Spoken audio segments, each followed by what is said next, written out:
Welcome in to Greenville Grit, Greenville residents in touch on 103.7 WTIB. This is the local show that keeps you connected and in touch with the issues that affect what's happening in your community. Greenville Grit is sponsored by Ribeyes, Kid Construction, and Greenville Toyota. Now, here are your hosts for Greenville Grit, Terry Williams and Michael Overton.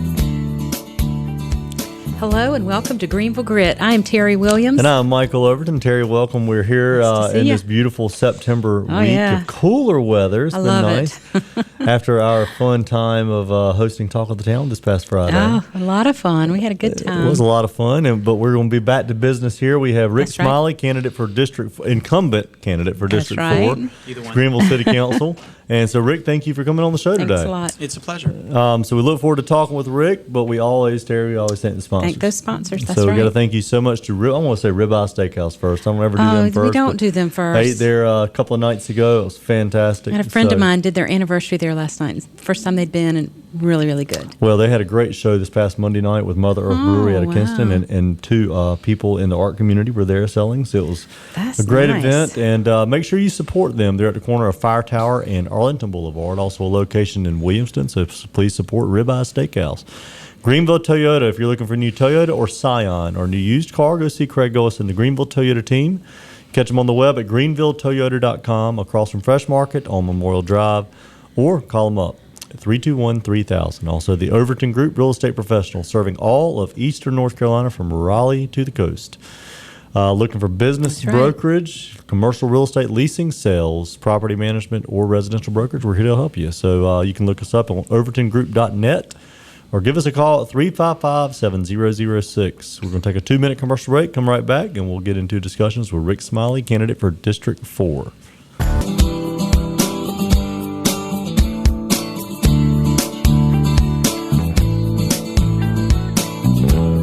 Welcome back to the Greenville Grit. I am Michael Overton, along with my co-host Terry Williams. Terry, we are continuing our discussion with talking with the city council members and candidates. And I kept calling Rick Smiley a candidate. You're not. You're an incumbent. And a candidate. And a candidate. That's right. For elections coming up this November.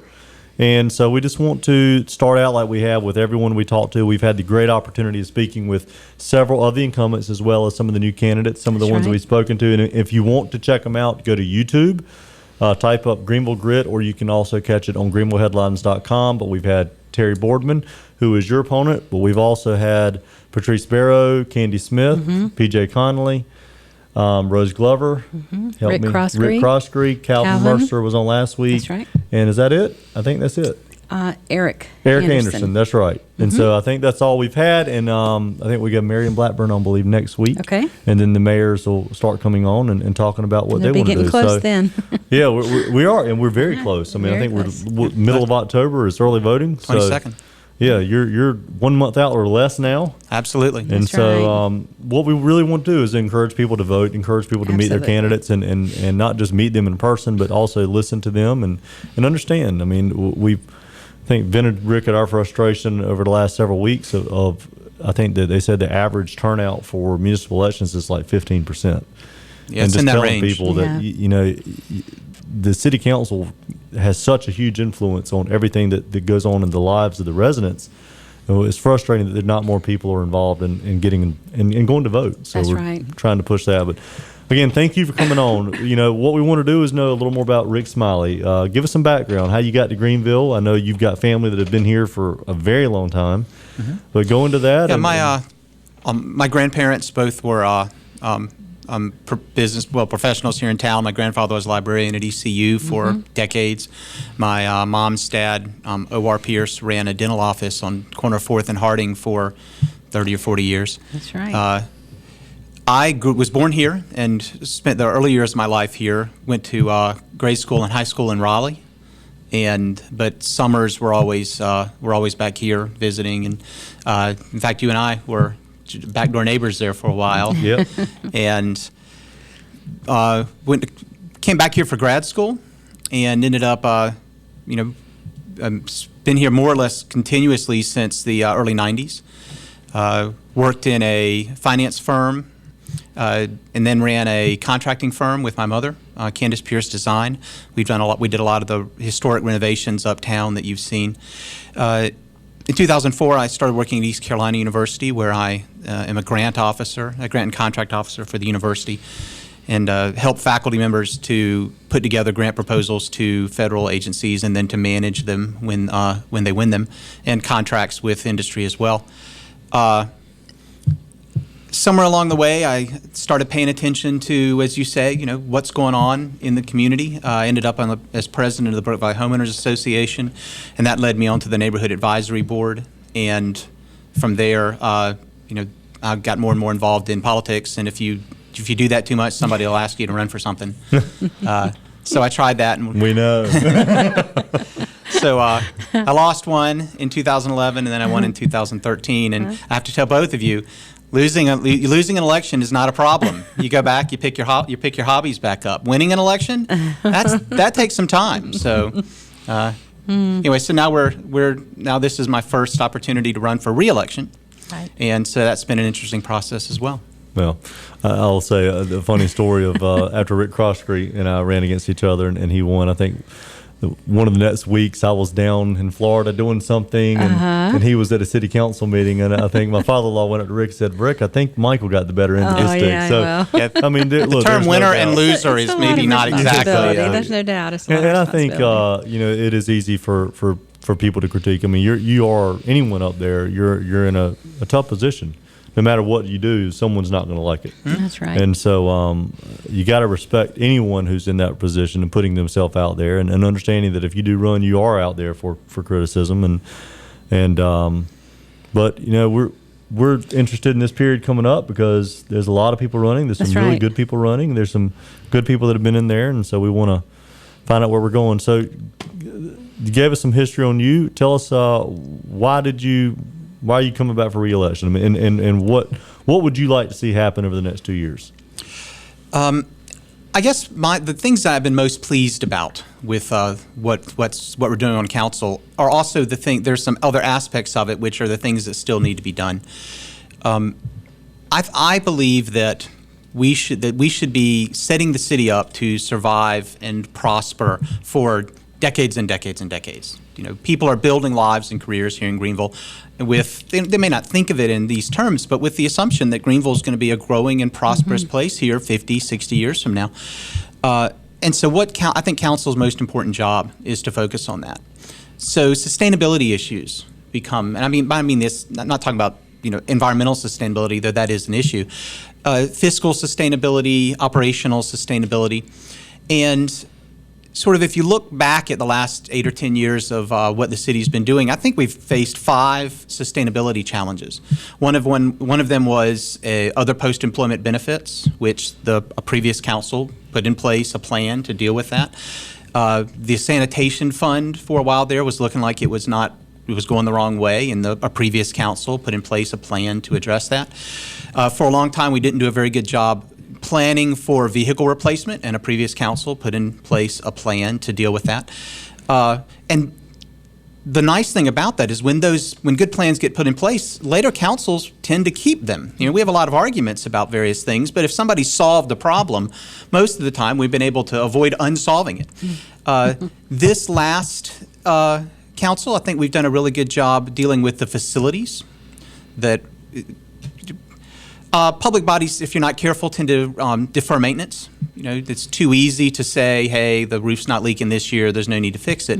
But it's going to leak, and it's cheaper to fix it now than to fix it after it breaks.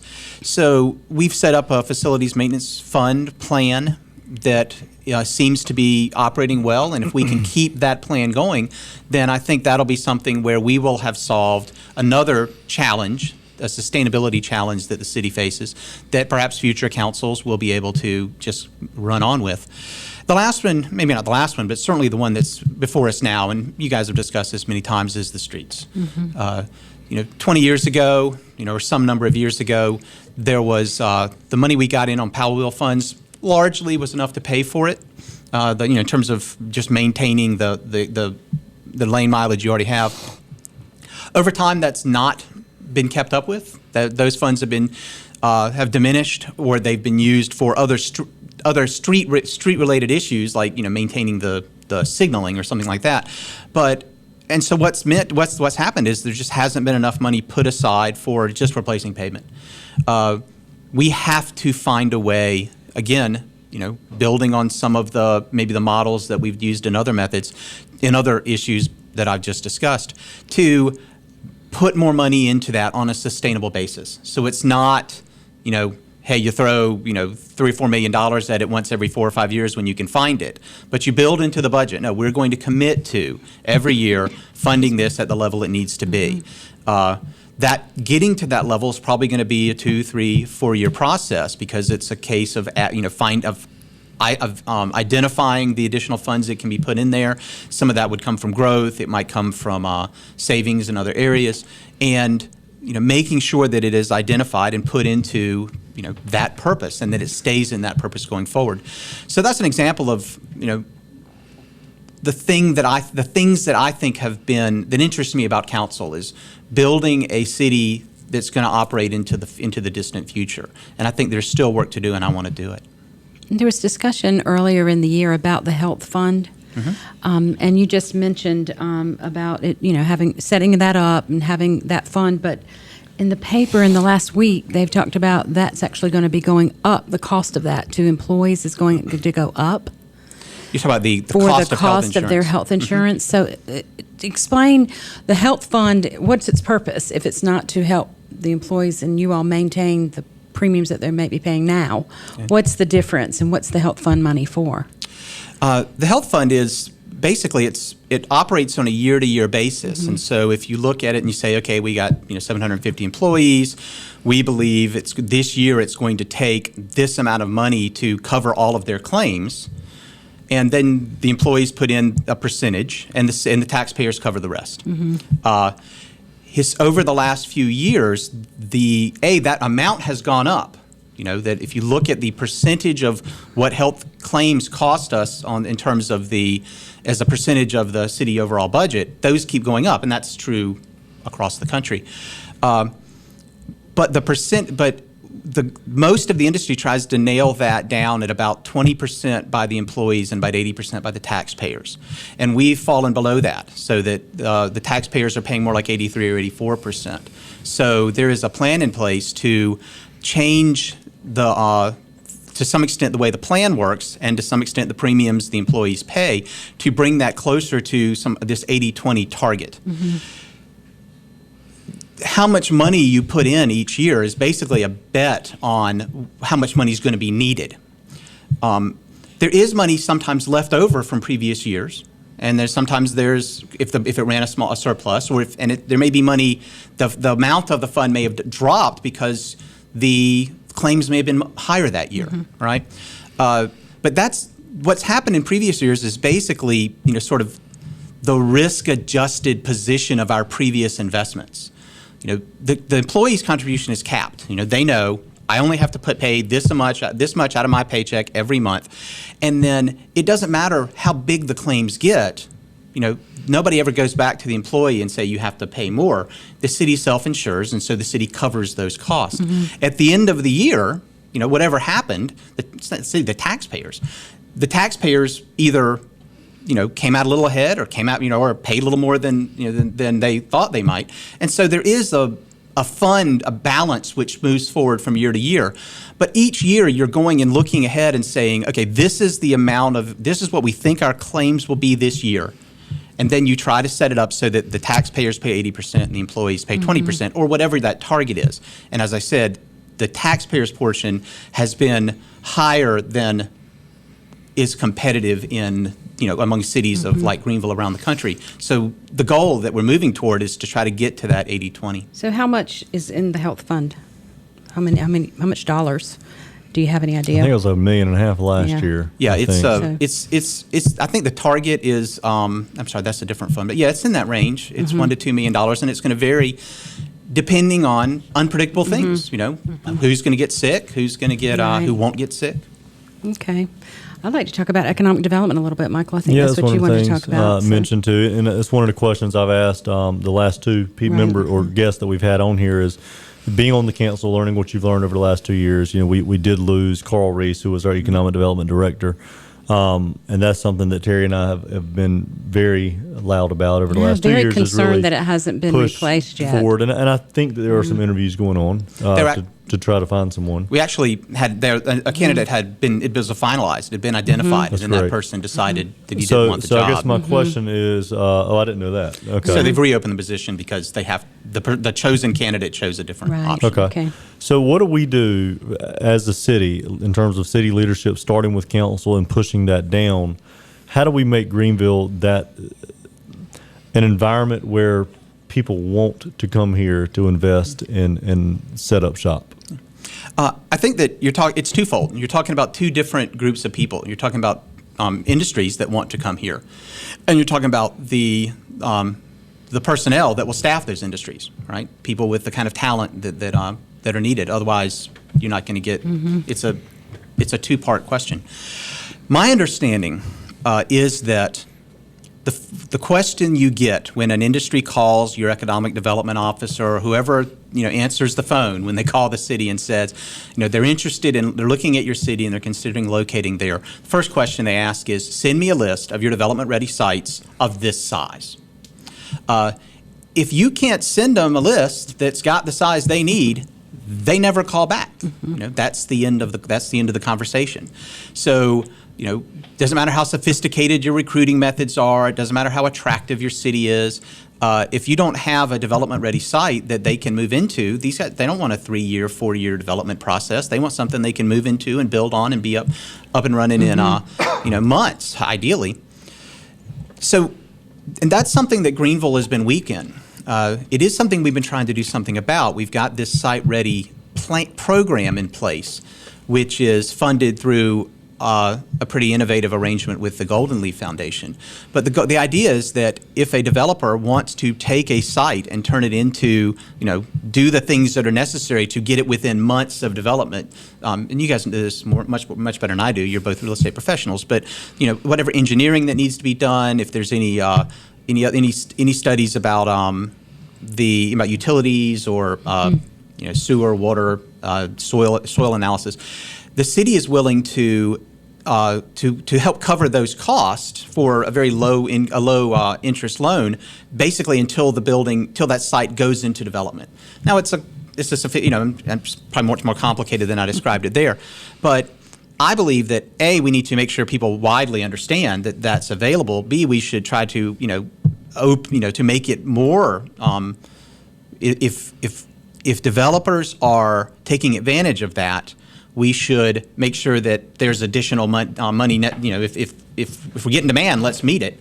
And if we're not, we need to find out what are the conditions of that are not necessarily attracting people to create development-ready sites. Because again, those are the things which businesses that might want to come here are asking about first. I also think we have to create the kind of city that young professionals want to live in, and that's great cities have great public spaces, and that can be a commercial thoroughfare that you can walk along and shop in. When I go to cities and it's that are interesting places to be. Sometimes it's just walking along, looking at all the neat shops. It could be outdoor dining on plazas or something where you can go out there and enjoy dinner and a beer, and watch the evening fade away. It could be greenways and parks. It can be walkable sidewalks and and urban cores where you can live and work and play all at the same place. These are the types of amenities that the young professionals with 21st century skills that we want to attract to Greenville. That's the kind of place they want to live. And if Greenville wants to attract those people, then we need to be that kind of city. And that goes back to the industries, because the industries are going to come here if they can get the talent they need to staff up.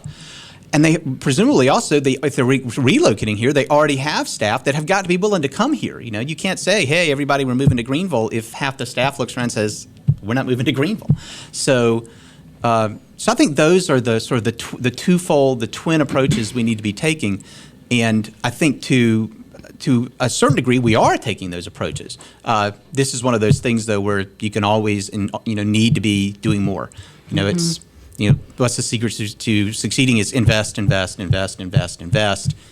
When you get tired of that, go back to the beginning and invest, invest, invest. So there's almost no limit to how much of this. It goes back to the adage too that I've said before, that you got to spend money to make money. I mean, the city's got to be willing to invest, but also have that vision to invest in infrastructure and create an environment where the companies will look and say, okay, we definitely want to set up shop in Greenville. And I think it goes back, and what I've been saying to everyone is we all want Greenville to be that great place. Every one of us. We some of us have different ways of getting there, but at the end of the day, we all live here. We want this to be inside. I want it to be a great downtown core with great shopping and walking and outside eating. I mean, I would love that as you see in Charlottesville, Virginia, and other places.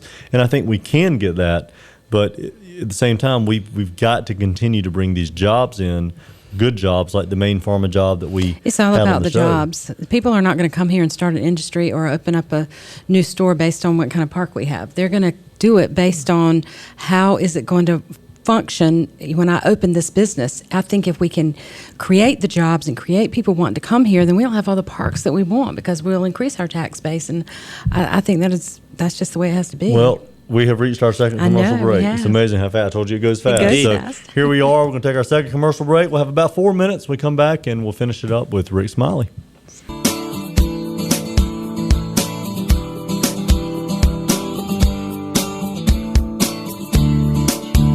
Back to our show today, Greenville Grit. We've had our great guest today, Rick Smiley, who is currently on the council, District 4, running for re-election. Yes, ma'am. We appreciate you being with us today and hopefully informing the citizens about where you stand on things and what's coming up in the city. I have a question. Recently, Merrill moved up, correct, to Assistant City Manager. Who is running community development at this point? At the moment, Merrill is doing 2 jobs. Oh, my gosh, He's that's a lot for retaining. him. He is retaining his current position as Director of Community Development Okay. while we do a search for a. Has that search started? Do we even know? I think you could say it started. I don't know Right, that it's it's kinda public yet, but they're preliminary. writing everything up and getting it all set up. And They so want to who- move fast. So who's running Carl's old position? I think that one of the challenges we face is that we don't have a good answer to that. Yeah. That at the moment the Barbara. with Barbara, maybe? There's actually a lot of staff missing in there. The community development, Nikki Jones left, and Yeah. housing. So, and with Merrill being promoted, Right. I think when you look at that department, there's the head count there is a little down, and that. And we got to I make think sure that's a too. I challenge. mean, I know you got to recruit someone in, but because there is so much vacancy there, we need to do what we can to kind of backfill with some people who understand our Right. city, and of course bring some outside blood in, because you like to have that outside opinion too. And But that is a that's just a concern. big It is. concern right now to me. I just don't know what's being done for economic development for our city since Carl left without replacement and with so much change within the department. It concerns me. Fortunately, a lot of the issues, there's no doubt, the last 6 months, it had been wonderful to have had Carl. A lot of the conversations that have gone around, the sort of the 2 larger economic development, had matured to the points that it had risen to the point that there was a lot of council stuff involved. That the city manager was getting guidance from council about, on the sidewalk project. What exactly are we willing to do? Are we interested in seeing here? What are we willing to accept? Because it's a negotiation. They had things they wanted to do, and the city had goals it wanted to achieve. And so the question was, how many of our goals are going to be achieved, within the scope of what they wanted to do? And there's no doubt that an economic development professional like Carl would have been an excellent, would have been an asset there. Right. But it was what we're dealing with was very much in sight. And I think one of the things you really want your economic development professional is to be out there finding things that are out of sight and bringing them into the city where we can talk about them and focus on them. So I think the interesting question is, what will we see in the next 6 or 8 months? Right. Well, we're going to be about to wrap up in the next minute. For people who want to support you, do you have a website or any way that they can get up with you? It's electricksmiley.com, which sounds perilously like Electric Smiley. But yeah, There you go. It's a new. See, there it's you a new go. logo. You got it going. So if anybody is interested in my campaign or the things which I've been wanting to say, and or they are interested in making a contribution, then electricksmiley.com. Electricsmiley.com, man. That's great. You really should use that. Thank you for coming on the show. Yeah, we it was appreciate great it. having you on, and thank you for updating us on some of the things, and good luck in the election coming up. So if you, Thank you very much. haven't had the chance to listen to all the candidates we've interviewed so far, go to YouTube or greenvilleheadlines.com, type up Greenville Grit. Thank you again to our sponsors, Greenville Toyota, the Overton Group, and Ribeye Steakhouse. Until next week, we'll see you back at the Greenville Grit.